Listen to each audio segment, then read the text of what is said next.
Gina Lopez gusto si Duterte maging DENR Secretary dahil sa tapang nito. Anyone who's here, if they have the guts and the courage to step on business interests, you'll get killed. Yeah, so he should take it on. That's my choice, President Duterte. Pero wala siyang ibang maisip na kapalit kundi si Pangulong Duterte. In-appoint ni Duterte si Gina Lopez noong 2000, 17 bilang DENR Secretary. Malinaw kay Lopez na natalo siya dahil negosyo pa rin ang nanguna sa desisyon ng ilang mambabatas. Pero ni-reject ng Congress at Commission of Appointment ang ginawa ni Duterte dahil mawawala ang kabuhayan ng mga ito. Ang tinutukoy ni Lopez ang interes ng ibang miyembro ng CA sa mining industry.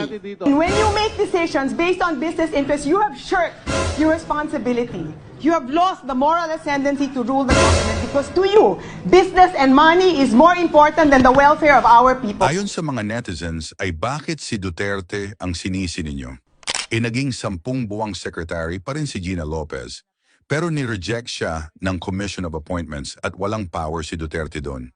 Ayon sa mga netizens ay ni-reject si Gina Lopez dahil pinasara niya agad ang mga 28 mining companies at nagalit ang mga mayembro ng Kongreso dito na may-ari ng mga minahan kaya mas nanaig ang pagiging gahaman kaya nagsusuffer ngayon ang mga tao sa Cebu